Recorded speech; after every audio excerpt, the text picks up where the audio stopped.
B Unnikrishnan സംവിധാനം ചെയ്യുന്ന big budget ചിത്രത്തിന് വേണ്ടിയാണ് ലാൽ തടി കുറയ്ക്കുന്നത്. ചിത്രത്തിൽ റിട്ടയേർഡ് പോലീസായിട്ടാണ് ലാൽ എത്തുന്നത് എന്ന് കേൾക്കുന്നു. കഥാപാത്രത്തെ സംബന്ധിച്ച് കൂടുതൽ വിവരങ്ങളൊന്നും പുറത്തുവിട്ടിട്ടില്ല. പൂമുല്യ ആയുർവേദ മനയിൽ നിന്നാണ് ലാൽ തടി കുറയ്ക്കുന്ന ചികിത്സ നടത്തുന്നത്. മേജർ രവിയുടെ 1971 ബിയോണ്ട് ബോർഡേഴ്സിന്റെ ഷൂട്ടിംഗ് പൂർത്തിയാക്കി ജോർജിയയിൽ നിന്ന് എത്തിയ ലാൽ നേരെ പോയത് തടി കുറയ്ക്കുന്ന ചികിത്സയ്ക്ക് വേണ്ടിയാണ് എന്നാണ് പുറത്തുവരുന്ന റിപ്പോർട്ടുകൾ. മിസ്റ്റർ ഫ്രോഡിന് ശേഷം ലാലും ബി ഉണ്ണികൃഷ്ണനും ഒന്നിക്കുന്ന ഈ ചിത്രത്തിൽ തമിഴ് നടൻ വിശാലും നടി ഹൻസികയും പ്രധാന കഥാപാത്രങ്ങളായി എത്തുന്നു.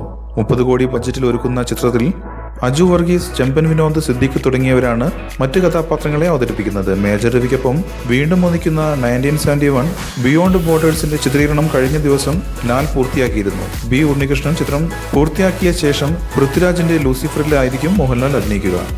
കൂടുതൽ സിനിമാ വാർത്തകൾക്കും വിശേഷങ്ങൾക്കും ഇപ്പോൾ തന്നെ സബ്സ്ക്രൈബ് ചെയ്യൂ മലയാളം ക്രിയേഷൻസ്.